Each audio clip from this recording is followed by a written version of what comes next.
Hello दोस्तों, हमने देखा था पॉलिटी हमने चालू किया था, उसमें हमने पार्ट 1 ऑलरेडी डिस्कस किया है। अभी हम नेक्स्ट क्वेश्चन यहाँ देखने वाले। सेम हमारा अप्रोच सेम रहने वाला है। जब भी आप कोई क्वेश्चन देखते हो तो पहला आपका प्रायोरिटी होना चाहिए कि उसके अंदर यानी कि एलिमिनेशन मेथड आप यूज़ कर पा रहे हो या नहीं। तो सेम अप्रोच से हम यहाँ जाने वाले। और उसके अलावा भी आपको ये ध्यान रखना है कि सेम टाइप ऑफ क्वेश्चन यानी कि पैटर्न तो रिपीट होता रहता है, राइट है। तो पढ़ाई करते हुए आपको किन चीज़ों पर ध्यान रखना है, right. So one by one हम देखते हैं। देखिए पहला क्वेश्चन था, एक नॉट अ कैरेक्टरिस्टिक पूछा था हमने, कल भी देखा था कि क्या ध्यान रखना है हमें कुछ भी देखते हुए। तो which one among the following is not a characteristics of federal government. इन्होंने किसके रिलेटेड क्वेश्चन पूछा है? फेडरल गवर्नमेंट के रिलेटेड क्वेश्चन पूछा है कि फेडरल गवर्नमेंट का क्या कैरेक्टरिस्टिक नहीं है। पहले देखो, there are two distinct level of government, बराबर। अगर आप फेडरल गवर्नमेंट देखते हो तो एक से ज़्यादा मल्टीपल सेंटर ऑफ पावर होते हैं। जैसे इंडिया में देख लीजिए, इंडिया में हमारे पास सेंट्रल गवर्नमेंट है जो सेंट्रल लिस्ट के ऊपर एक्ट बनाने का काम करती है। उसके अलावा हमारे पास स्टेट गवर्नमेंट है जो स्टेट्स लिस्ट हो गया या स्टेट्स रिलेटेड लॉज बनाती है। फिर हमारे पास एक आता है कि पंचायत राज सिस्टम आता है। तो इधर आप देखेंगे तो यहाँ पे क्या होता है, multiple division of power, right है। सो मल्टीपल लेवल के ऊपर गवर्नमेंट अगर है तो वो फेडरल का फीचर होता है। तो पहला तो आपको क्या पूछा है, नहीं है, तो फर्स्ट तो नहीं आने वाला है। देखो second, the responsibility and power of each level of government are clearly defined in a written constitution. ये सबसे इंपॉर्टेंट है। देखिए फेडरल गवर्नमेंट में क्या होने वाला है, आपके पास मल्टीपल सेंटर ऑफ पावर है। अब बहुत बार क्या हो सकता है कि इनके अंदर डिस्प्यूट हो जाए कि सेंट्रल गवर्नमेंट की पावर कौन सी है, स्टेट गवर्नमेंट की पावर कौन सी है। तो हमने क्या किया है, इनके लिए हर एक के लिए लिस्ट बना के रखा है कि कौन सी गवर्नमेंट कौन से लिस्ट के ऊपर एक्ट बना सकती है। और वो लिस्ट का प्रॉपरली मेंशन का होता है हमारे कॉन्स्टिट्यूशन के अंदर कि सेंट्रल गवर्नमेंट ये लिस्ट में एक्ट बना सकती है, स्टेट गवर्नमेंट ये लिस्ट में एक्ट बना सकती है, जिससे क्या हो कि ये जो अलग अलग यूनिट ऑफ गवर्नमेंट है उसके अंदर डिस्प्यूट ना हो। तो सेकेंड ऑप्शन भी यहाँ पे राइट जा रहा है। नाउ थर्ड ऑप्शन देखिए, there is no separation of power between the legislative and executive branch of government. ये ऑप्शन रॉन्ग आ रहा है, राइट है। फेडरल गवर्नमेंट का ये फीचर नहीं है। हमारे पास 3 ऑर्गन ऑफ गवर्नमेंट होता है, एक लेजिस्लेटिव, एक एग्जीक्यूटिव और एक जुडिशरी। और ये तीनों जो ब्रांच ऑफ गवर्नमेंट इनके अंदर सेपरेशन होता है। इंडिया में कंप्लीट सेपरेशन नहीं है, ओवरलैप होता है, बट ये फेडरल का फीचर नहीं है। और लास्ट है, सुप्रीम कोर्ट इज जो भी आएगा उसका काम रहेगा कि रिस्पॉन्सिबिलिटी ये केस में वगैरह ये मैटर में कुछ भी डिस्प्यूट होता है तो उसके ऊपर ध्यान रखे, समझिए। तो मेरा क्या बोलना है, फेडरल गवर्नमेंट है, आपको फेडरलिज्म के रिलेटेड पूछा है तो आपको फेडरल गवर्नमेंट और यूनिटरी गवर्नमेंट में क्या डिफरेंस है ये पता होना चाहिए। फेडरल गवर्नमेंट में मल्टीपल सेंटर ऑफ पावर है, मल्टीपल सेंटर ऑफ पावर है तो उनके पास कौन सी पावर है, ये रिटर्न होगा रिटर्न कॉन्स्टिट्यूशन के अंदर। और अगर उसके ऊपर कोई डिस्प्यूट आता है कि सेंट्रल गवर्नमेंट कहाँ एक्ट बना सकती है या स्टेट गवर्नमेंट कहाँ एक्ट बना सकती है, तो फिर सुप्रीम कोर्ट के पास मैटर जाता है और वो डिसाइड करेंगे, इंटरप्रेट करने का काम करेंगे। तो समझ लो, तो फेडरल सिस्टम के रिलेटेड कंसेप्चुअल क्वेश्चंस भी आते हैं, इसके ऊपर आप ध्यान रखें, राइट। हम नेक्स्ट क्वेश्चन देखते हैं। देखिए आप क्या है, the constitution of India guarantees the fundamental right of freedom of religion to all its citizen, which among the following is not true for this, right है। अब हमें को क्वेश्चन पूछा है फंडामेंटल राइट्स। फंडामेंटल राइट्स हमारे constitution में part 3 के अंदर मेंशन। तो हमें पूछा है कि फंडामेंटल राइट, उसमें भी उन्होंने स्पेसिफाई किया है कि फ्रीडम ऑफ रिलीजन के रिलेटेड हमने क्वेश्चन पूछा है। तो फ्रीडम ऑफ रिलीजन फिर आपका एक याद आना चाहिए कि आर्टिकल 25 से चालू होता है फ्रीडम ऑफ रिलीजन, और 28 तक हम देखेंगे। सो फ्रीडम ऑफ रिलीजन के अंदर कौन सी चीज़ इंक्लूड नहीं है ये पूछा है, राइट। सो पहला देखते हैं, it gives the freedom of conscience and freedom of profess practice and propagate any religion.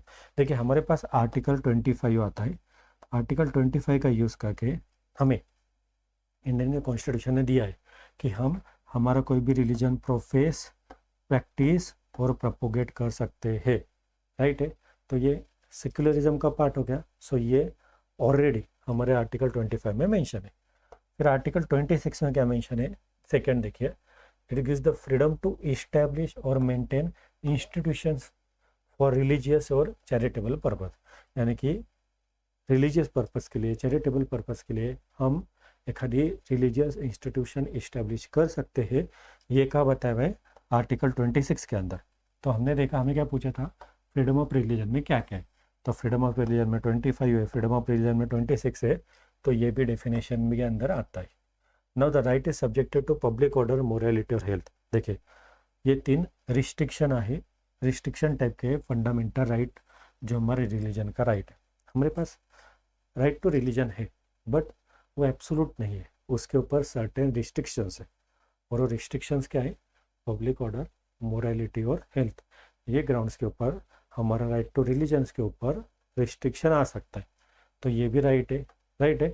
So last option, the state can not make any law which abrogate the right of citizen. देखिए ऐसा कहीं नहीं होता, आपके पास parliament के पास power होता है, right है, एक्ट बनाने का। सो फंडामेंटल राइट भी लिए जा सकता है। अगर फंडामेंटल राइट हमें किसी को डिलीट करना है, फंडामेंटल राइट को अमेंड करना है, तो पार्लियामेंट फंडामेंटल राइट को अमेंड कर सकती है, प्रोवाइडेड दैट कि हमारा जो बेसिक स्ट्रक्चर है, जो हमने देखा था 1973 Kesavananda Bharati case, so basic structure को हमें हार्म नहीं करना है। अगर हम बेसिक स्ट्रक्चर को हम नहीं करते तो पार्लियामेंट क्या कर सकती है, हमारे फंडामेंटल राइट के अंदर भी अमेंड कर सकती है। सो लास्ट ऑप्शन गलत आ रहा है यहाँ पे, राइट है। सो मुझे क्या बताना है आपको, पढ़ाई करते हुए चीज़ों कौन कौन सी चीज़ों पे ध्यान रखना है, पढ़ाई करते हुए ध्यान रखना है कि टॉपिक्स कौन कौन से इंपॉर्टेंट है। एक तो कंसेप्चुअल टॉपिक आपको इंपॉर्टेंट रहने वाले जो हम देख रहे हैं वगैरह, जैसे कि फेडरलिज्म की कंसेप्ट अभी पूछी गई है, राइट है, यूनिटरी गवर्नमेंट के क्या फीचर्स होते हैं, या पार्लियामेंट्री सिस्टम और प्रेसिडेंशियल सिस्टम, इन दोनों में कैसा डिफरेंस आता है। सो ये चीज़ें आपको एक पता होना चाहिए, राइट है। बाकी होता है कि फंडामेंटल राइट, जो हमारे पार्ट 3 में अलग अलग फंडामेंटल राइट्स मेंशन है, वो फंडामेंटल राइट्स के आर्टिकल्स क्या है, उनके ऊपर रिस्ट्रिक्शंस क्या है, राइट, ये चीज़ें आपको पता होना चाहिए। सो आई थिंक आपको समझ रहा होगा ये क्वेश्चन। हम आगे जाते हैं, राइट। हमने बताया था ये अलग अलग एक्सपर्ट फैकल्टी आपको यहाँ पे अवेलेबल होंगी, जिससे आपको यानी कि होलिस्टिक पूरा का पूरा स्टडी करने के लिए हेल्प होगा, राइट। नो अगला क्वेश्चन देखिए, the schedule caste and schedule tribe prevention of atrocity act 1989 में be seen as giving effect to which of the following fundamental right. आपको क्या पूछा है, आपके पास 2 आर्टिकल या 2 राइट आपको पता होना चाहिए, राइट है। एक आता है आपका शेड्यूल कास्ट और schedule tribe prevention of atrocity act 1989 वाला, और उसके अलावा एक आता है सिविल राइट एक्ट 1955 वाला, जिसको हमने 1976 के अंदर अमेंड किया था, राइट है। और ये जो प्रिवेंशन ऑफ एट्रोसिटी है, प्रिवेंशन ऑफ एट्रोसिटी एक्ट 1989, ये 2 एक्ट आपको मेन पता होना। और इनका रिलेशन किसके साथ आता है, तो हमारे आर्टिकल 17 के रिलेटेड आप याद सकते हो। आर्टिकल 17 बोलता है कि हमें अनटचेबिलिटी को अबॉलिश करना है, राइट। अब हमें पूछा गया था ये क्वेश्चन के रिलेटेड कि फंडामेंटल राइट यानी कि जो शेड्यूल कास्ट और schedule tribe prevention of atrocity act जो है वो किसके इफेक्ट यानी कि giving effect to which of the following fundamental right. तो पहले देखो, equality before law absolutely, right है। देखिए हमारे समाज के अंदर सोशल लेवल के ऊपर बहुत ज़्यादा डिस्क्रिमिनेशन फेस होता है, राइट है। तो सोशल डिस्क्रिमिनेशन ना हो उसके related right to equality, equality before law हम आर्टिकल 14 में देखते हैं, हर एक इंसान को इक्वली ट्रीट किए जाए लॉ के सामने, राइट है। इक्वालिटी बिफोर लॉ यानी कि आपके कंट्री के अंदर लॉ सुप्रीम होगा, लॉ के ऊपर कोई भी सुप्रीम नहीं होगा, राइट है। तो लॉ के सामने फिर वगैरह एक कोई गरीब हो, कोई अमीर हो, कोई भी हो, सब लॉ के सामने इक्वल होते हैं, ये हमें बात करता है। तो ये राइट हम बता सकते हैं, फर्स्ट ऑप्शन एब्सोल्युटली राइट है। मैंने बताया था आपको एलिमिनेशन मेथड आप यूज़ कर सकते हो, तो अगर फर्स्ट आपको डेफिनेटली पता है तो आप ये 2 ऑप्शन डायरेक्टली कट कर सकते हो, समझ लो, ये 2 ऑप्शन कट हो जाता है। सेकंड देखो, राइट अगेंस्ट डिस्क्रिमिनेशन बराबर है, हमारे पास हमारे आर्टिकल में लिखा है, आर्टिकल 15 में लिखा है और आर्टिकल 16। आर्टिकल 15 भी बोला है कि हमारे पास 5 ग्राउंड्स के ऊपर हमें डिस्क्रिमिनेशन नहीं करना है, और आर्टिकल 16 है कि एम्प्लॉयमेंट के अंदर हमें डिस्क्रिमिनेशन नहीं करना है, तो इसको भी इम्प्लीमेंटेशन के रिलेटेड है। अबोलिशन ऑफ अनटचेबिलिटी, ये तो मैंने ऑलरेडी बताया आपको कि ये डायरेक्टली लिंक करता है आर्टिकल 17 के साथ। और right to freedom of religion, अब ये रिलीजन का डायरेक्टली यहाँ पे रेफरेंस नहीं आता है, राइट है। तो राइट टू रिलीजन का इधर कंटेस्ट नहीं आएगा, तो 1 2 3 आप यहाँ पे लगा सकते हो। मैं समझ रहे हो क्या, यानी कि चीज़ें क्या क्या मैटर करते हैं, चीज़ें मैटर करने वाली कि आप एक क्वेश्चन को डील करते हुए क्या एंगल से देखने वाले हो, राइट। सो 1 2 3 इसका राइट ऑप्शन है। समझे। नेक्स्ट क्वेश्चन हम देखते हैं। देखिए यहाँ पे बताया था, under which of the following act in the national population register being created. अपने पास ये सिटीजनशिप आपने चैप्टर पढ़ा होगा तो उसके रिलेटेड है। तो यहाँ पे को याद रखना आपको, सिटीजनशिप एक्ट ऑफ 1995 उसको हमने अमेंड किया था। एक्चुअली 1955 का हमारा एक्ट है, उसका अमेंड 1995 और 2004 ये रिलेटेड ये चीज़ें आपको दिखेंगी ये कंटेस्ट में। Okay, now financial sector legislative reform commission report submitted recently among the, यानी कि जो उसका रिपोर्ट सबमिट किया उसके रिलेटेड आपको पूछा है कि क्या प्रपोजल्स वो रिपोर्ट्स के रिलेटेड किए गए हैं। यहाँ पे रखो, और regulators will have an empower board. कभी भी आता है ना ऐसा तो आपको होलिस्टिक व्यू से जाना है। ठीक है, किसी को एम्पावर किया गया है वगैरह, जो भी बोर्ड होंगे उनका जो मेंबर्स के रिलेटेड है पावर उनका डिफाइन किया होगा, तो ये राइट समझ लीजिए। जो भी रहेंगे उनका प्रोसेस वगैरह, जुडिशियल रिव्यू वगैरह उसके रिलेटेड रेगुलेशन है। थर्ड देखिए, the draft code does not mention about executive power. अभी इधर आपने इतना बड़ा, आपने तो इतना रिपोर्ट पढ़ा नहीं होगा, बट आपको ये जो स्टेटमेंट दिखते हैं ना कि आपने एक ड्राफ्ट बनाया है और वो ड्राफ्ट के अंदर आप एग्जीक्यूटिव के पावर के बारे में मेंशन ही नहीं कर रहे हो, ऐसा तो कुछ नहीं होगा, कहीं तो भी कुछ ना कुछ मेंशन होगा।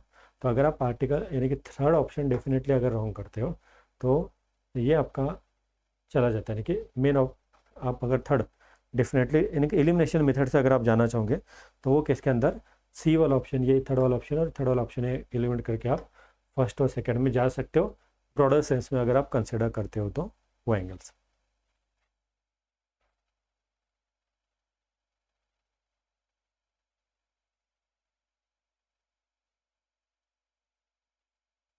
No, joint parliamentary session in India are chair bye.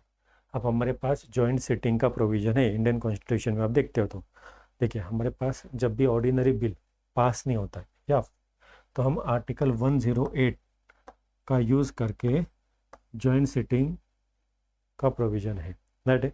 तो मेन होता है कि जॉइंट सिटिंग बुलाने का काम किसी का है, तो president of India joint sitting बुलाते हैं, और जॉइंट सिटिंग के चेयरमैन कौन होते हैं, तो हमारे स्पीकर होते हैं। तो हमें क्वेश्चन क्या था, joint parliamentary session in India are chair by. Joint sitting यानी कि समझ रहे हैं, देखो जब हम पार्लियामेंट की बात करते हैं हमारे आर्टिकल 79 के अंदर हमने पार्लियामेंट के बारे में मेंशन किया है। अब पार्लियामेंट के अंदर क्या क्या होता है, तो पार्लियामेंट में लोकसभा, राज्यसभा और प्रेसिडेंट भी इंटीग्रल पार्ट ऑफ पार्लियामेंट माना जाता है, राइट है। अब हमें कोई बिल पास करना है, एक्ट पास करना है, तो हमें क्या करना पड़ता है, लोकसभा की भी परमिशन लगता है, राज्यसभा की परमिशन लगता है, फाइनली आर्टिकल 111 का यूज़ करके प्रेसिडेंट उसके ऊपर साइन करते हैं और वो बिल फिर फाइनली एक्ट बनता है। पर अगर दो हाउस ऑफ पार्लियामेंट के अंदर अगर वो बिल के रिलेटेड सहमति नहीं हो रही है, उनके अंदर वो बिल के प्रोविजन के रिलेटेड सहमति नहीं हो रही है, तो हम क्या करते हैं, जॉइंट सिटिंग बुलाते हैं। अब जॉइंट सिटिंग कहाँ पे पॉसिबल है, एक तो यह देखो आपका ऑर्डिनरी बिल होता है, ऑर्डिनरी बिल के केस में आप जॉइंट सिटिंग बुला सकते हो। दूसरा फाइनेंस बिल होता है, फाइनेंस बिल आर्टिकल 117 के अंदर बताया है, 117 का 1 और 117 का थर्ड, फाइनेंस बिल के दो टाइप होते हैं, तो फाइनेंस बिल के रिलेटेड भी आप जॉइंट सिटिंग बुला सकते हो। कहाँ जॉइंट सिटिंग नहीं बुला सकते, मनी बिल के केस में जॉइंट सिटिंग नहीं बुलाते आता है, आर्टिकल 110 के अंदर मनी बिल आता है, वहाँ पे आप जॉइंट सेटिंग नहीं बुला सकते। और एक आता है constitutional amendment bill, constitutional amendment bill article 368 आ रहा है, तो वहाँ पर भी आप जॉइंट सेटिंग नहीं बुलाते। तो अगले क्वेश्चन ऐसे आ सकते कि जॉइंट सेटिंग कहाँ बुलाया जा सकता है और जॉइंट सेटिंग कौन से बिल पे नहीं बुलाया जा सकता है। तो मनी बिल और constitution amendment bill pay joint setting का प्रोविजन नहीं है, ऑर्डिनरी बिल और फाइनेंस बिल में हम जॉइंट सेटिंग बुला सकते हैं। अब जॉइंट सेटिंग हम जब बुला रहे हैं तो जॉइंट सिटिंग के चेयरमैन कौन होते हैं, स्पीकर होते हैं। जो लोकसभा के स्पीकर होते हैं वो जॉइंट सिटिंग के चेयरमैन होते हैं। जॉइंट सिटिंग में कोई भी प्रपोजल सिंपल मेजोरिटी से पास होता है और उसके बाद में डिसीजन लिया जाता है।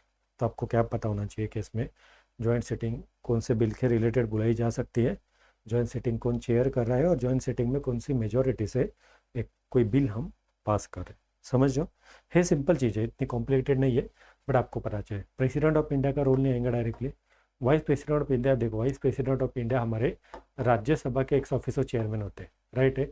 सो उनका भी डायरेक्टली रोल इधर नहीं है। Okay, now prime minister of India भी नहीं है, राइट। सो कंसिडर कीजिए ऐसे क्वेश्चन इंपॉर्टेंट है। Now which among the following is not a function of controller and auditor general of India. अभी इंटरेस्टिंग है, राइट है। हमने पार्लियामेंट्री सिस्टम अडॉप्ट किया है, उसके अंदर कैग का रोल बहुत इंपॉर्टेंट है। हम आर्टिकल 148 की बात करते हैं, हमारे आर्टिकल 148 के अंदर कैग के बारे में बताया गया है, राइट है। अब इधर बचा क्वेश्चन, क्या पूछा था कि उनका कौन सा फंक्शन नहीं है, not a function of CAG, है ना। कैग का कौन सा फंक्शन नहीं है, ये रिलेटेड क्वेश्चन आया था। पहला देखना है, देखिए हमारे केस में एक ऑडिट होता है, एक अकाउंटिंग का काम होता है। देखिए एक होता है अकाउंटिंग, एक होता है ऑडिटिंग, राइट है। तो अगर आप सेंट्रल लेवल के ऊपर देखते हो, सेंट्रल गवर्नमेंट और स्टेट गवर्नमेंट हमारे, तो सेंट्रल लेवल के ऊपर देखते हो तो हमारी जो कैग है वो अकाउंटिंग का काम नहीं करते, ऑडिटिंग का काम करते। बट हम स्टेट लेवल पे देखते हैं तो स्टेट लेवल पे कैग का काम होता है, ऑडिटिंग और अकाउंटिंग दोनों का काम होता है, यानी कि स्टेट लेवल पे अकाउंटिंग और ऑडिटिंग दोनों का काम होता है। तो आपको पूछा था कि कौन सा नहीं है, तो ऑडिट करने का काम है कैग का, डेफिनेटली ऑडिट करते हो ट्रांजैक्शन ऑफ सेंट्रल और स्टेट गवर्नमेंट, दोनों गवर्नमेंट का मेंशन है, रिलेटेड टू द जो भी उनको फंड में से पैसा आ रहा है, कॉन्टीजेंसी फंड वगैरह में से पैसा जो आ रहा है वो किस तरह से यूज़ किया गया है, उसके रिलेटेड सेंट्रल गवर्नमेंट हो या स्टेट गवर्नमेंट हो, वो रिलेटेड ऑडिट करने का पावर कैग के पास है। तो पहला स्टेटमेंट राइट, ओके। फिर डिफेंस के रिलेटेड कुछ अकाउंट होगा, उसका भी कंपाइलेशन करने का पावर है, auditing the account of instruction face by the government and compiling the accounts of state वगैरह। अब यहाँ पे नॉर्मली क्या आता है, ये दो फंक्शन आपको स्पेसिफिकली पता होना कि ऑडिट और अकाउंटिंग के अंदर डिफरेंस किस तरह से, okay. Now auditing the account of institution finance by government, जो भी इंस्टीट्यूशन को गवर्नमेंट फाइनेंस करती है या गवर्नमेंट के द्वारा फाइनेंस किया जाएगा, उनके रिलेटेड भी ऑडिट का पावर आता है। क्यों होता है ऐसा, क्योंकि जब गवर्नमेंट कोई इंस्टीट्यूशन को पैसा दे रही है तो उसके रिलेटेड पावर, ऑडिटिंग का पावर गवर्नमेंट के पास आता है, क्योंकि गवर्नमेंट फंडिंग जा रहा है, यानी कि कहीं तो भी लोगों के टैक्स का पैसा जाने वाला है वहाँ पे, तो गवर्नमेंट का अगर टैक्स का पैसा अगर कहीं इन्वॉल्व हो रहा है तो वो रिलेटेड भी ऑडिट करने का पावर उनके पास होता है। कंपाइलिंग द अकाउंट, अकाउंटिंग का पावर कैग के पास नहीं गया था, मैंने दे बोला ना ऑलरेडी, आर्टिकल 148 के अंदर कैग के अंदर सेंट्रल गवर्नमेंट में वो अकाउंटिंग नहीं कर सकते। हाँ, उनके पास ऑडिटिंग का पावर है बट अकाउंटिंग का पावर है क्या, नहीं। तो सेंट्रल लेवल के ऊपर कैग के पास अकाउंटिंग का पावर नहीं है, उनके पास ऑडिट का पावर है, बट एट स्टेट लेवल वो दोनों काम करते हैं। तो आपको नॉट पूछा था तो आपका ऑप्शन आ जाएगा बी इसके अंदर, राइट। वापस से ये सब कॉन्स्टिट्यूशनल बॉडीज है जिसके ऊपर पीरियोडिकली क्वेश्चन आते हैं कि कौन से उनके रिलेटेड पावर है, कौन से एक्ट के रिलेटेड, यानी कि उनके काम फंक्शंस जो होते हैं अलग अलग कॉन्स्टिट्यूशनल बॉडीज़ के, वो रिलेटेड क्वेश्चंस पूछे जाते हैं। नाउ यहाँ पे देखिए, यहाँ पे आपको पूछा था कि point out the difference between the local government in India before and after the constitution amendment 1992। अब यहाँ पे डिफरेंस पूछा था, हमने देखा 73rd कॉन्स्टिट्यूशनल अमेंडमेंट, आपके हिसाब से आप देखते हो तो 73rd कॉन्स्टिट्यूशन अमेंडमेंट, मैंने आपको कल भी बताया था कि 73rd constitution amendment important constitution amendment है जिसके ऊपर क्वेश्चन आता है गवर्नमेंट के रिलेटेड। नाउ आपको पूछा है कि 73rd कॉन्स्टिट्यूशन अमेंडमेंट के हिसाब से क्या क्या चेंजेस हुए थे बिफोर और आफ्टर। तो क्या इंपॉर्टेंट चीज़ है, आपको 73rd कॉन्स्टिट्यूशन अमेंडमेंट पता होना चाहिए और 74th कॉन्स्टिट्यूशन अमेंडमेंट पता होना चाहिए, जो हमारे क्या है पंचायत राज सिस्टम के रिलेटेड है, पंचायत राज गवर्नमेंट को कॉन्स्टिट्यूशनल स्टेटस देने के रिलेटेड है। तो उनका डिफरेंस पूछा है कि क्या, तो पहला था कि it has become mandatory to hold the regular election. याद रखिए 73rd और 74th कॉन्स्टिट्यूशन अमेंडमेंट के हिसाब से हर 5 साल में उनका इलेक्शन कंडक्ट कराना कंपलसरी होता है। और कल हमने देखा था कि जो पंचायत राज सिस्टम के इलेक्शन है वो आर्टिकल 243 के और 243 ZA आता है था, इसके अंदर कौन करता है, स्टेट इलेक्शन कमिश्नर करवाते हैं।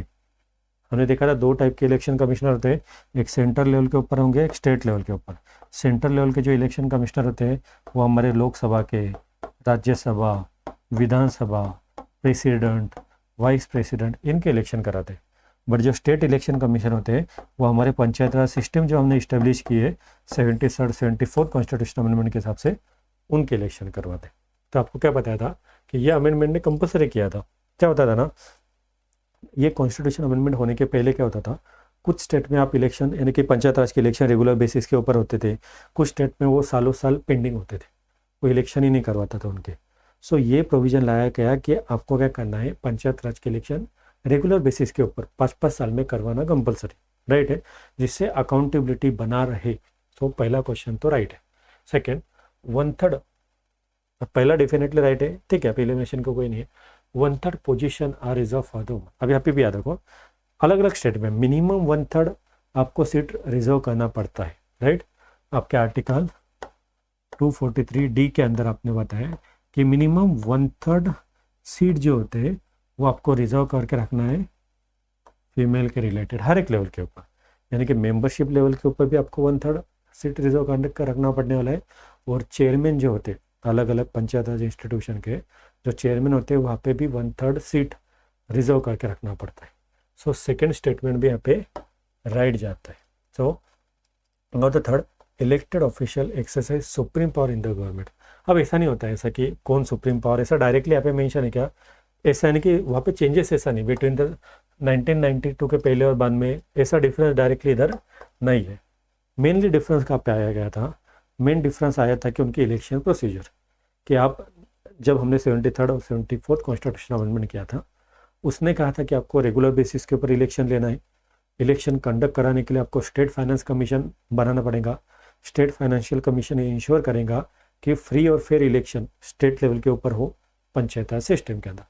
स्टेट फाइनेंस कमीशन का भी अपॉइंटमेंट वो टाइम पे उसके रिलेटेड बताया गया था। इसके अलावा फीमेल को 1/3 रिजर्वेशन हर एक पंचायत लेवल के ऊपर देना कंपलसरी किया गया था। और SC ST के रिलेटेड भी, यानी कि अलग अलग जो रिजर्वेशन के प्रोविजन है वो यहाँ पे ऐड किए गए थे।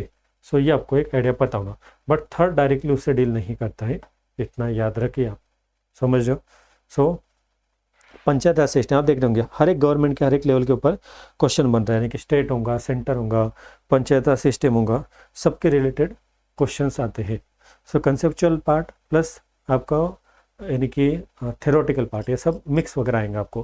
कहीं आर्टिकल पूछा जाएगा या डायरेक्टली कहीं कंसेप्ट पूछे जाएंगे, कैसा भी हो सकता है, right. Next question, the president of India is elected by the proportional representation bye a single transferable vote, this implies that. याद रखो हमारे पास प्रेसिडेंशियल यानी कि जो इलेक्शन होते हैं, प्रेसिडेंट के फॉर्म के इलेक्शन होते हैं, उसके रिलेटेड क्वेश्चन है कि किस तरह से वो होने वाले। अब यहाँ पे याद रखो हमारे पास एक प्रेसिडेंट यानी कि सेंट्रल लेवल के ऊपर एक वाइस प्रेसिडेंट है। इन दोनों के इलेक्शन के डिफरेंस आप पता कर लीजिए। पहले तो याद होना कि उनके इलेक्शन में जो मेथड यूज होता है वो proportional representation by single transferable vote, यानी कि ये वोटिंग होती है।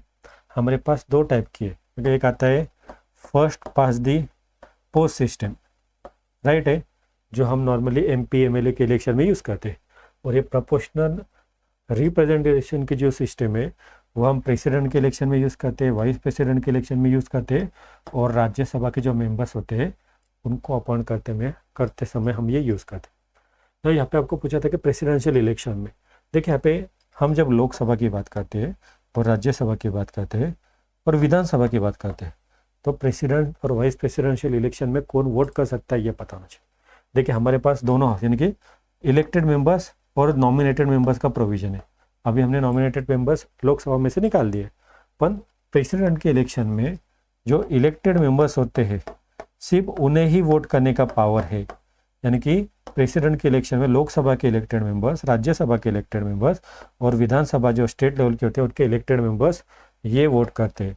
नॉमिनेटेड मेंबर्स को वोटिंग का पावर नहीं होता है। सो प्रेसिडेंशियल इलेक्शन में लोकसभा, राज्यसभा और जो स्टेट लेजिस्लेटिव असेंबली होती है उनके सिर्फ इलेक्टेड मेंबर वोट करते हैं। बट अगर आप वाइस प्रेसिडेंट का इलेक्शन देखते हो तो वहाँ पे लोकसभा और राज्यसभा के टोटल मेंबर वोट करते हैं, यानी कि इलेक्टेड प्लस नॉमिनेटेड ये दोनों वोट कर सकते हैं। यहाँ पे भी इलेक्टेड प्लस नॉमिनेटेड दोनों को वोटिंग का पावर होता है। बट स्टेट लेजिस्लेटिव असेंबली को वाइस प्रेसिडेंट के इलेक्शन में उनके जो मेंबर्स होते हैं उनको वोटिंग का पावर नहीं होता है, राइट।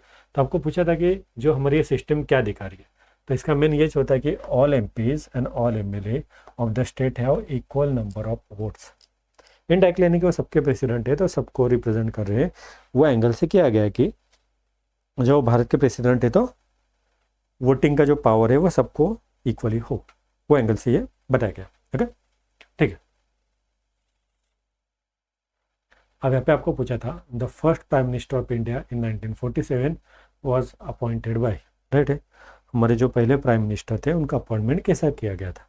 यहाँ पे 4 ऑप्शन दिख रहे, पहले गवर्नर जनरल माने president of India, Mahatma Gandhi ji और doctor Rajendra, committee headed by doctor Rajendra Prasad. तो आपको पता है कि हमारे पास ब्रिटिश राज सिस्टम था, 1947 में ट्रांसफर ऑफ पावर हुआ, तो वो टाइम पे हमारे जो फर्स्ट प्राइम मिनिस्टर है उनकी अपॉइंटमेंट गवर्नर जनरल के थ्रू हुई थी। अभी कुछ कुछ क्वेश्चन ऐसे कि आपको एक सिंगल लाइनर क्वेश्चन गिर जाएंगे, ऐसे आ सकते हैं कि सिंगल लाइनर ही आपको पूछा जाएगा। ओके, तो ये ट्रांसफर ऑफ पावर के रिलेटेड जब हमारी कॉन्स्टिट्यूशन असेंबली बन रही थी तो कॉन्स्टिट्यूशन असेंबली के ऊपर भी बहुत क्वेश्चन आते हैं। मेकिंग ऑफ कॉन्स्टिट्यूशन जो पार्ट है कि कॉन्स्टिट्यूशन असेंबली का फंक्शन किस तरह से चल रहा था, कल हमने देखा था ड्राफ्टिंग कमेटी के ऊपर एक क्वेश्चन था कि ड्राफ्टिंग कमेटीज़ के मेंबर्स कौन थे, वो आपको पूछा गया है। फिर ड्राफ्टिंग कमेटी में कौन से मेंबर इंक्लूड है, कौन से मेंबर नहीं होते, वो क्वेश्चंस आते। तो सेम यहाँ पे भी आपको पता होना चाहिए, राइट। अगला देखिए, which one among the following statement is correct, the press in democracy must. अब याद रखो, हम जब डेमोक्रेसी में बात करते हैं तो हमारे अलग अलग पिलर ऑफ गवर्नमेंट होता है, राइट। हमने देखा एक लेजिस्लेटिव है, एक एग्जीक्यूटिव है, एक जुडिशरी है, और फोर्थ पिलर ऑफ डेमोक्रेसी कौन होता है, हमारी प्रेस होती है। प्रेस को डेमोक्रेसी का फोर्थ पिलर बोला जाता है, क्योंकि जो भी सच्चाई है ऐसा एक्सपेक्ट किया जाता है कि गवर्नमेंट को क्वेश्चनिंग करने का काम और जो भी सच बात है वो लोगों तक लाने का काम प्रेस का होता है, राइट, एक सिटीजन अवेयरनेस का। तो कभी भी डेमोक्रेसी के अंदर आप बता रहे हो तो प्रेस का सबसे बड़ा प्रिंसिपल क्या होता है कि प्रेस ने फ्री होना चाहिए और इम्पार्शियल होना चाहिए, ये सबसे इम्पॉर्टेंट है। यानी कि प्रेस के ऊपर किसी भी पॉलिटिकल पार्टी का दबाव होना नहीं चाहिए और उन्होंने इम्पार्शियली होना चाहिए। यानी कि प्रेस कोई भी पॉलिटिकल पार्टी के प्रति बायस नहीं होंगी या लोगों के प्रति भी, यानी कि ऐसा नहीं कि एक समुदाय को फेवर करे दूसरे को ना करे, ऐसा नहीं किया जाएगा, राइट। सो इनडायरेक्टली डेमोक्रेसी के रिलेटेड क्वेश्चन था कि किस तरह, तो अलग अलग इंस्टीट्यूशंस होंगे आपके, इलेक्शन कमीशन होगा, इलेक्शन कमीशन के ऊपर क्वेश्चन आता है कि इलेक्शन कमीशन का काम क्या है, फ्री फेयर इलेक्शन करवाना है तो क्या, यानी कि क्या ऑब्जेक्टिव्स है उनके, राइट। फाइनेंस कमीशन के रिलेटेड आता है तो कॉन्स्टिट्यूशनल बॉडीज़ के सिंपल ऑब्जेक्टिव भी पूछा जा सकता है या उनके रिलेटेड फीचर्स वगैरह भी पूछे जा सकते हैं। ओके, ठीक है।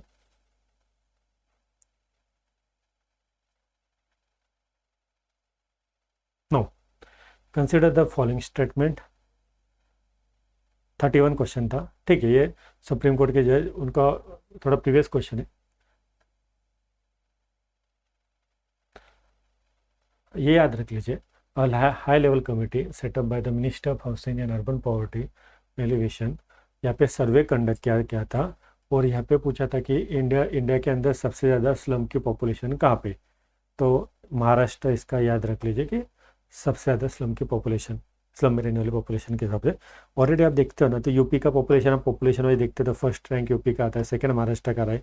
ओवरऑल 2011 की पॉपुलेशन के हिसाब से आप देखते हो तो 11.24 करोड़ इतना पॉपुलेशन हमारे था, महाराष्ट्र का पॉपुलेशन है। तो फिर वो कंपेरिजन में यानी कि स्लम में रहने वाली पॉपुलेशन में भी फर्स्ट रैंक आता है। ओके, नो, अगला क्वेश्चन था कंसिडर द फॉलोइंग स्टेटमेंट और which of the following correct ही पूछा है आपको, है ना। मेन तो होता है कि क्या पूछा है आपको पता होना चाहिए, करेक्ट पूछा है इनकरेक्ट पूछा है, वो चीज़ों के ऊपर ध्यान देना जरूरी है। अब यहाँ पे पूछा था the state government shall appoint a finance commission to review the financial position of panchayat and its make recommendation as to. अब वापस से स्टेट फाइनेंस कमीशन के बारे में ये क्वेश्चन पूछा गया। मैंने स्टार्टिंग में आपको बताया था कि फाइनेंस कमीशन इंपॉर्टेंट बॉडी है, जैसा 70 तक और 74th कॉन्स्टिट्यूशन अमेंडमेंट से हमने दोनों सेंट्रल लेवल के ऊपर भी और स्टेट लेवल के ऊपर, सॉरी पंचायत राज लेवल के ऊपर, यानी कि 73rd कॉन्स्टिट्यूशन अमेंडमेंट और 74th कॉन्स्टिट्यूशन अमेंडमेंट ने हमने पंचायत राज सिस्टम एडॉप्ट किया था, राइट है। और उसके अंदर आर्टिकल 243I और आर्टिकल 243Y, इसके हिसाब से हमने क्या किया था, यहाँ पे फाइनेंस कमीशन एक होता है जो पंचायत के रिलेटेड होता है और यहाँ पे भी फाइनेंस कमीशन होता है जो अर्बन लोकल बॉडी इसके रिलेटेड होता है। अब फाइनेंस कमीशन का काम क्या होता है? देखिए, फाइनेंस कमीशन का मेन काम आता है कि जो भी फाइनेंस कलेक्ट हो रहा है, समझ लिया आपका स्टेट फाइनेंस कमीशन है, तो स्टेट फाइनेंस कमीशन के पास या स्टेट गवर्नमेंट के पास जितना भी नेट टैक्स कलेक्ट हो रहा है, वो टैक्स को एक तो स्टेट के अंदर और पंचायत राज इंस्टीट्यूशन के अंदर बांटने का काम होता है। जैसे समझ लीजिए स्टेट के पास 100 रुपीज़ नेट टैक्स का पैसा कलेक्ट हो रहा है, तो फिर उसके अंदर स्टेट गवर्नमेंट के पास समझ लीजिए 65 रुपीज़ फाइनेंस कमीशन बोलता है कि 65% उसका जो रहेगा वो स्टेट गवर्नमेंट कंसिडर करेंगे, और 35% जो रहेगा वो पंचायत राज इंस्टीट्यूशन जो होंगे या लोकल गवर्नमेंट जो होंगे, अर्बन लोकल बॉडी, इनको दिया जाएगा। तो इसको बोलते हैं वर्टिकल जो पैसा है उसको डिवाइड करना है, वर्टिकली डिवोल्यूशन ऑफ मनी ऐसा बोला जा सकता है कि जो भी पैसा आ रहा है उसको स्टेट और पंचायत राज में कैसे बांटना है। बाद में एक हॉरिजॉन्टल डिवोल्यूशन होता है, अलग अलग पंचायत जो है उसके अंदर वो पैसे का डिस्ट्रीब्यूशन किस तरह से करना है वो रिलेटेड होता है। तो यहाँ पे क्या पूछा है, the distribution between the state and panchayat of the net proceeds of the taxes, tolls and fees जो भी स्टेट गवर्नमेंट ने दी है, जो भी फीस के द्वारा पैसा कलेक्ट हुआ है, टैक्स के थ्रू पैसा कलेक्ट हुआ है, जो भी नेट मनी कलेक्टेड हुआ है, नेट जो गवर्नमेंट के पास यानी कि टैक्स का पैसा आ रहा है वो किस तरह से बांटना है, उसके रिलेटेड रिकमेंडेशन का काम देना फाइनेंस कमीशन का है। और एक चीज़ याद रख लीजिएगा कि ये जो कॉन्स्टिट्यूशनल बॉडीज होता है इनका काम होता है रिकमेंड करना है ना, एक चीज़ के लिए रिकमेंडेशन का काम होता है। और रिकमेंडेशन एडवाइजरी नेचर के होते हैं। ये बाइंडिंग होता है क्या? ये नॉर्मली गवर्नमेंट के ऊपर बाइंडिंग नहीं होता है। गवर्नमेंट सुनती है इनकी, most of the time government finance commission हो गया या हमारे अलग अलग जो कॉन्स्टिट्यूशनल बॉडीज़ है उन्होंने दिए हुए सजेशन को सुनती, बट ये कंपल्सन नहीं होता। तो अगर आपको क्वेश्चन आता है कि जो भी रिपोर्ट सबमिट किया गया है वो कंपलसरी है, बाइंडिंग है गवर्नमेंट के ऊपर, तो ऐसा नहीं होता है, बट मोस्टली गवर्नमेंट वो हिसाब से करती है। ओके, सो पहला तो उनका काम है स्टेट फाइनेंस कमीशन का। सेकेंड था to determine the determination of the tax, duties, tolls and fees which may be assign to panchayat. बराबर है, ये चेक यानी कि जो पैसा कलेक्ट हो रहा है ना वो स्टेट गवर्नमेंट के अंदर और पंचायत राज इंस्टीट्यूट या जो लोकल गवर्नमेंट है उसके अंदर कैसा डिस्ट्रीब्यूट करना है, और बाद में लोकल गवर्नमेंट के अंदर भी कितना बांटना है। अब 35 रुपीज़ पंचायत राज के पास आया था, तो उनके अंदर भी कितना डिवीजन किस तरह से हो हॉरिजॉन्टली, वो डिसाइड करने का काम फाइनेंस कमीशन जो स्टेट फाइनेंस कमीशन है उनके पास होता है। और प्रिंसिपल डिटरमाइन करते हैं कि किस तरह से गारंटीड एड दिया जाए, राइट है। अब सेम टाइप का फाइनेंस कमीशन सेंट्रल लेवल के ऊपर होता है आर्टिकल 280 के अंदर। आर्टिकल 280 फाइनेंस कमीशन के रिलेटेड है, ये भी याद रखना। यहाँ पे फाइनेंस कमीशन के अपॉइंटमेंट कौन करते हैं? प्रेसिडेंट करते हैं पीरियडिकली, नॉर्मली हर 5 साल बाद सेंट्रल लेवल के ऊपर सेंट्रल फाइनेंस कमीशन या फाइनेंस कमीशन के अपॉइंटमेंट करते हैं। ये आर्टिकल आपको पता होना।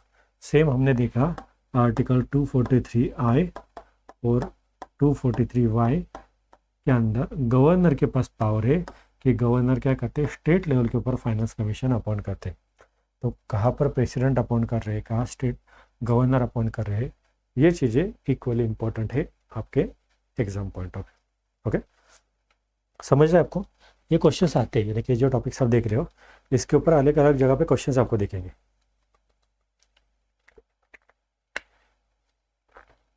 तो याद रखना है, राइट, प्रिपरेशन के टाइम पे। तो आंसर क्या आएगा आपका? All of the above. Now 35, which one of the following statement regarding the preamble of the constitution of India is correct, right? preamble के रिलेटेड क्वेश्चंस वगैरह था, preamble के फीचर्स के रिलेटेड है। सो अब पहला देख लीजिए, the preamble is an integral part of the constitution. ये इंपॉर्टेंट है, इसके रिलेटेड अलग अलग जजमेंट आई भी है। सो फाइनली प्रीएम्बल कॉन्स्टिट्यूशन का इंटीग्रल पार्ट है। हमारा कॉन्स्टिट्यूशन था, हमारा प्रीएम्बल था, सो प्रीएम्बल कॉन्स्टिट्यूशन का पार्ट है या नहीं, इसके रिलेटेड सुप्रीम कोर्ट में 2 से 3 जजमेंट गई भी, राइट है। केशवानंद भारती केस होगा, ये 1995 का LIC ऑफ इंडिया केस हो गया। सो फाइनली ऐसा डिसाइड किया गया कि प्रीएम्बल कॉन्स्टिट्यूशन का इंटीग्रल पार्ट है। अब हम प्रीएम्बल को अमेंड कर सकते हैं क्या? प्रीएम्बल में अमेंड करने का पावर पार्लियामेंट के पास है या नहीं, इसके ऊपर भी डिबेट हुआ था, राइट है। So parliament can amend the preamble. तो सेकेंड ऑप्शन ये था, the word secular and socialist have been a part of the preamble जब से वो लिया गया था। सो ये सेकंड स्टेटमेंट क्या हो रहा है, या रॉन्ग जाएगा। क्यों? क्योंकि देखिए प्रीएम्बल को हमने अब तक सिर्फ एक ही बार अमेंड किया है। हम पहले तो क्वेश्चन क्या आता है कि हमें प्रीएम्बल को अमेंड करने का पावर है क्या नहीं, राइट है, टाइम के हिसाब से उसके अंदर चेंजेस कर सकते क्या नहीं। तो हमने प्रीएम्बल को अमेंड किया था, उसके रिलेटेड आपको पता होना चाहिए 42nd constitutional amendment of 1976। 42nd constitutional amendment of 1976 के अंदर हमने क्या किया था, प्रीएम्बल को अमेंड किया था। तो हम प्रीएम्बल को अमेंड कर सकते हैं, और वहाँ पे हमने 3 वर्ड ऐड किए थे, सोशलिस्ट, सेक्युलर और इंटीग्रिटी। सोशलिस्ट, सेक्युलर और इंटीग्रिटी, ये 3 वर्ड्स हमने 42nd कॉन्स्टिट्यूशनल अमेंडमेंट एक्ट 1976 में ऐड किया था। तो इधर उन्होंने क्वेश्चन में बोला था कि ये जो वर्ड्स है सोशलिस्ट है, सेक्युलर, ये जब प्रीएम्बल बना था तब से थे, पर ये जब बना प्रीएम्बल तब से क्या, यानी कि ओरिजिनल कॉन्स्टिट्यूशन में ये वर्ड्स थे क्या, नहीं थे। ओरिजिनल कॉन्स्टिट्यूशन में ये वर्ड्स नहीं थे। अब तक सिर्फ एक ही बार हमने हमारे प्रीएम्बल को अमेंड किया है, और एक बार प्रीएम्बल को अमेंड करके हमने क्या किए है, ये वर्ड उसके अंदर ऐड किए हैं। तो ओरिजिनल कॉन्स्टिट्यूशन के पार्ट वो वर्ड नहीं थे, वो बाद में ऐड किए गए हैं, समझो। तो आपको पूछा गया था कि कौन से स्टेटमेंट यहाँ पे करेक्ट है। सो सिर्फ ए स्टेटमेंट करेक्ट है, यानी कि आपका ऑप्शन क्या आना चाहिए, ओनली ए, समझ लो।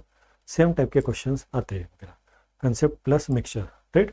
तो ये दोनों चीज़ें याद रखना, 42nd अमेंडमेंट भी आपके लिए इंपॉर्टेंट है। और कल मैंने आपको बताया था कि 42nd constitution amendment is known as, क्या बोले जाते हैं 42nd कॉन्स्टिट्यूशन अमेंडमेंट को, मिनी कॉन्स्टिट्यूशन बोला जाता है, क्योंकि कॉन्स्टिट्यूशन का बहुत सारा पार्ट 42nd कॉन्स्टिट्यूशन अमेंडमेंट से अमेंड किया गया था, इसलिए उसको मिनी कॉन्स्टिट्यूशन भी कहा जाता है, राइट, समझो। तो ठीक है, नेक्स्ट जाते हैं। Normally the parliament can legislate on which of the following subject. अब वापस से ये कैसा हो गया कि लॉ मेकिंग पावर के रिलेटेड पार्लियामेंट का आ गया कि पार्लियामेंट कौन कौन से सब्जेक्ट्स के ऊपर लॉ बना सकते।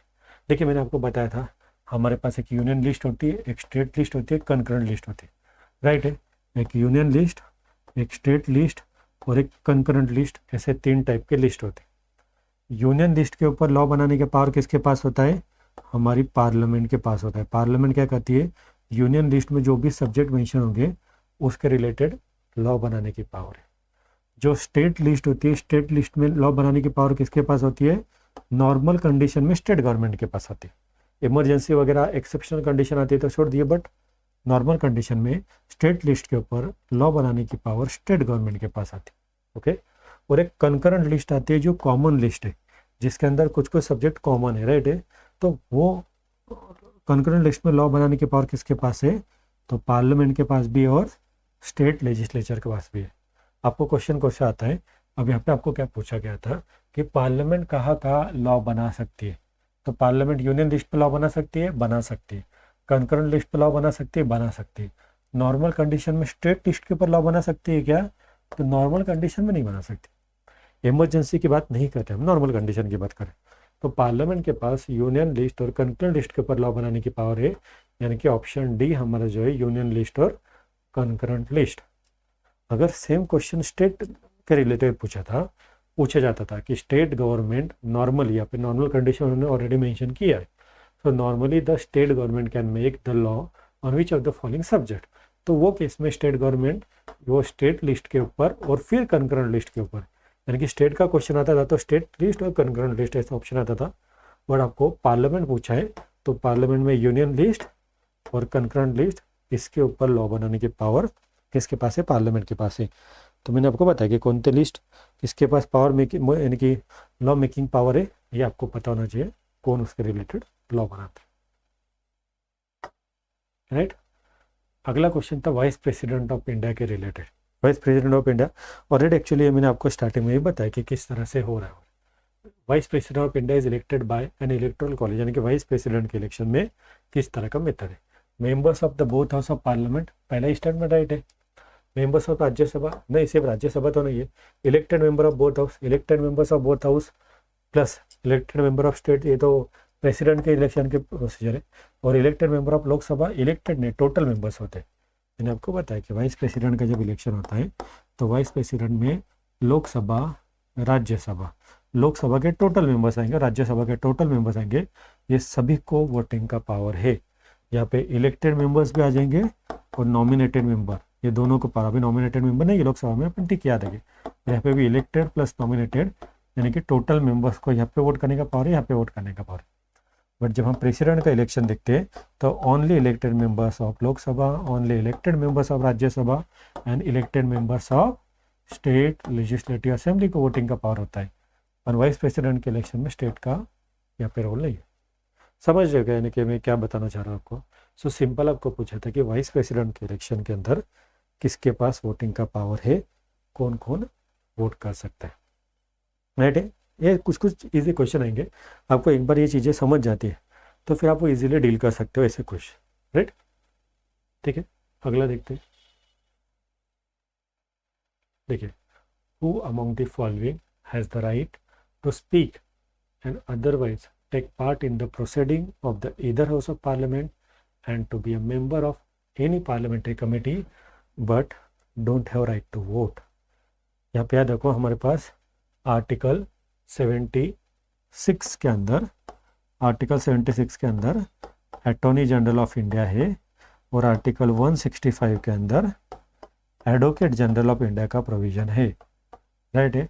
Attorney general of India central level के ऊपर हाईएस्ट लॉ ऑफिसर होते और advocate general of India state level के ऊपर हाईएस्ट लॉ ऑफिसर होते। तो आपको क्या पूछा है कि इनमें से कौन ऐसे व्यक्ति है जो क्या कर सकते हैं, पार्लियामेंट के प्रोसीडिंग में पार्टिसिपेट कर सकते हैं बट उन्हें वोटिंग करने का पावर नहीं है। अगर वो एक कमेटी का मेंबर रहना चाहते हैं तो वहाँ भी रह सकते हैं बट उन्हें वोटिंग का पावर नहीं है। तो ये अटॉर्नी जनरल आर्टिकल 88 के हिसाब से याद रख लीजिए। आर्टिकल 88 के हिसाब से इनको क्या पावर है कि वो लोकसभा के अंदर पार्टिसिपेट कर सकते हैं, प्रोसीडिंग में कर सकते हैं, राज्यसभा की प्रोसीडिंग में पार्टिसिपेट कर सकते हैं, एक कमेटी का मेंबर बन सकते, बट उन्हें वोटिंग का पावर होगा क्या, तो उन्हें वोटिंग का पावर नहीं होगा। क्यों? क्योंकि वो इलेक्टेड मेंबर नहीं है ना डायरेक्टली। तो आर्टिकल यानी कि अटॉर्नी जनरल इसका राइट ऑप्शन है, ये आपको पता होना चाहिए वगैरह। ऑलरेडी हमने क्या देखा है, क्या का आर्टिकल मैंने क्या बताया था आपको, 148 क्या का रिलेटेड है। फाइनेंस कमीशन ऑलरेडी हमने सेंट्रल लेवल के ऊपर फाइनेंस कमीशन कितना देखा, आर्टिकल 280 के अंदर फाइनेंस कमीशन हमने देखा है। और चीफ इलेक्शन कमीशन यानी कि आर्टिकल अगर आप देखते हैं इलेक्शन के रिलेटेड, आर्टिकल 324 आता है पार्ट 15, वो इलेक्शन के रिलेटेड है। तो अटॉर्नी जनरल हमारे ऐसे है जो दोनों हाउस के अंदर बैठ सकते हैं, उनको दोनों हाउस के अंदर बैठने का पावर है बट वोटिंग का करने वाले, वोटिंग कहीं भी नहीं करने वाले, इतना आपको पता होना चाहिए। Now which of the statement given below is correct. वापस से आपको करेक्ट पूछा था स्पीकर के related. The speaker immediately Venkat his seat, जो भी उनका ऑफिस होगा, when ever the state legislative assembly is dissolve. अब तुरंत स्टेट लेजिस्लेटिव असेंबली डिसॉल्व है बाद तुरंत वो उनका सीट वैकेट करते हैं क्या, ऐसा उन्होंने पूछा था। और second, no member of the state legislative assembly shall be liable to any proceeding in any court in respect of anything said or vote given by him or he in the legislature. ये भी important है। ये parliamentary privilege होते हैं। Parliamentary privilege यानी कि क्या, अगर आप हाउस के मेंबर हो तो आप क्या कर रहे हो, लोगों को रिप्रेजेंट कर रहे हो, तो वो केस के अंदर आपको क्या करना है, लोगों का साइड रिप्रेजेंट करना है। तो आप जो हाउस के अंदर जो भी ये करने वाले हो, स्टेटमेंट करने वाले हो, वो केस में आप कोर्ट को लायबल नहीं होते। सेकंड स्टेटमेंट तो राइट है, आर्टिकल 105 में भी मेंशन है, आर्टिकल 194 में भी मेंशन है। ये पार्लियामेंट के अंदर आप कुछ बोलते हो तो भी जो मेंबर्स होते हैं वो पार्लियामेंट में कुछ भी स्टेटमेंट करते हैं तो उसके लिए कोर्ट में लायबल नहीं है। और यहाँ पे 194 में जो एमएलए स्टेट लेजिस्लेटिव असेंबली के अंदर स्टेटमेंट के रिलेटेड लायबल नहीं है। पहला स्टेटमेंट यहाँ पे रॉन्ग है, याद रखिए। क्यों? The speaker immediately Venkat his office when ever the state legislative assembly is dissolve. तुरंत वो रिजाइन नहीं करते। देखिए, स्टेट लेजिस्लेटिव असेंबली भी डिसॉल्व हो जाती है तो स्पीकर, जब नया असेंबली के स्पीकर नहीं आते तब तक वो उनका पोस्ट धारण करे हुआ रहता है, ऐसा कंसिडर किया जाता है। सो ओनली सेकेंड ऑप्शन यहाँ पे आपको दिखेगा करेक्ट है। पहला ऑप्शन इनकरेक्ट है, second is correct option, right. और आज का लास्ट क्वेश्चन हम देखेंगे। During the discussion on the demands of grant, motion can be moved to reduce the amount of a demand. Such a motion is called cut motion which of the following category is classify as a cut motion, कौन कौन सी category के cut motion है। देखिए budget chapter हम देखते, हमारे पास बजट ये वर्ड कॉन्स्टिट्यूशन में डायरेक्टली मेंशन नहीं है, हमारे पास आर्टिकल 112 के अंदर एनुअल फाइनेंशियल स्टेटमेंट ये वर्ड मेंशन है। बजट एक डायरेक्टली मेंशन नहीं है हमारे कॉन्स्टिट्यूशन में। अब जब हम बजट प्रोसीजर फॉलो करते हैं, बजट पास होने के प्रोसीजर हो गया, बजट रिलेटेड प्रोसीजर फॉलो होता है, तो वो केस में आता है कट मोशन का प्रिंसिपल। जो अलग अलग मिनिस्ट्री मनी की डिमांड करती है पार्लियामेंट की तरफ से, तो उसके ऊपर कट मोशन आता है। यहाँ पे 3 कट क्या होता है, एक ई, एक पी और एक टी। ये इकोनॉमिक कट, पॉलिसी कट और टोकन कट। राइट, कट यानी कि क्या है कि जितना मनी का डिमांड आपका मिनिस्ट्री के द्वारा किया गया है उतना बहुत बार सैंक्शन नहीं होता, उसको हम किस तरह से उसको एफिशिएंटली यूज़ कर सकते हैं, रिड्यूस कर सकते हैं, उसके रिलेटेड कट मोशन प्रपोज किए जाते हैं। तो आपको पूछा है कि कौन से 3 टाइप के हैं, तो ये पॉलिसी कट हमारे कॉन्स्टिट्यूशन में मेंशन है, इकोनॉमिक कट भी है और टोकन कट भी है। सो आपका ऑप्शन आना चाहिए all of the above, economic cut, policy cut, token cut. So main एक ऐसा ये किस रिलेटेड क्वेश्चन है, या आर्टिकल 112 में हमारी जो एनुअल फाइनेंशियल स्टेटमेंट आता है, जिसे हम इनडायरेक्टली बजट बोलते हैं। तो बजट को जो पास होने के प्रोसीजर है ना, यानी कि प्रेजेंटेशन ऑफ बजट हो गया, फिर इसके अंदर जनरल डिस्कशन हो गया, राइट, फिर डिपार्टमेंटल प्लानिंग यानी कि कमिटीज़ का स्टेज आता है, कट मोशन का स्टेज आता है, अप्रोप्रिएशन बिल आता है, फाइनेंस बिल आता है। एक्चुअली जो बिल पास यानी कि आपका बजट पास होने की प्रोसीजर है वो रिलेटेड ये क्वेश्चन है। तो सेम है, कंसेप्चुअल क्वेश्चन वो वापस आया है, आपकी अंडरस्टैंडिंग चेक की जा रही है कि आपको कट मोशन या जो पार्लियामेंट की प्रोसीडिंग है उसके रिलेटेड पता है या नहीं। पार्लियामेंट के अंदर अलग अलग क्वेश्चन आवर होते हैं, जैसे क्वेश्चन आवर होता है, 0 आवर होता है, या अलग अलग टाइप के मोशन लाए जाते हैं, राइट है। सो वो रिलेटेड एक आपको बेसिक तो भी पता है कि नहीं, वो रिलेटेड क्वेश्चन है। तो आपको ध्यान में क्या रखना है, आज आप क्वेश्चन आप देखोगे तो आपको एक जनरल आइडिया आया होगा कि स्टडी करते हुए क्या अप्रोच रखना है। मेन तो क्या है कि आप जितना पीवाई को अच्छा करोगे उससे आपको एक डायरेक्शन मिलेगा कि आपको क्या पढ़ना है, क्योंकि रैंडम आप पढ़ते बैठोगे तो सिलेबस बहुत बड़ा होता है। तो पीवाई के से एक जनरल आइडिया आ जाती है कि कौन सा टॉपिक इंपॉर्टेंट है और टॉपिक के अंदर भी कौन से टॉपिक में किस तरह का क्वेश्चन आ रहा है, वो आपको आइडिया आता है। तो वो अप्रोच से आप अगर रिवर्स अप्रोच से जाते हो कि क्वेश्चन को ध्यान रख रहे हो और उसके हिसाब से आप जीएस पढ़ रहे हो, तो वो आपको डेफिनेटली ज़्यादा बेनिफिशियल हो सकता है। ओके, सो ठीक है, हम ऐसे हमारी कंटिन्यू करेंगे हमारी पॉलिटी की सीरीज़। आज हमारा पार्ट 2 हो गया है, नेक्स्ट सेशन में हम हमारा पार्ट 3 पॉलिटी के रिलेटेड कंसिडर करेंगे। आपको कैसा लगा लेक्चर्स आप कमेंट बॉक्स में बता सकते हो। सो ऑल द बेस्ट सबको, मिलते हैं हम हमारे नेक्स्ट लेक्चर।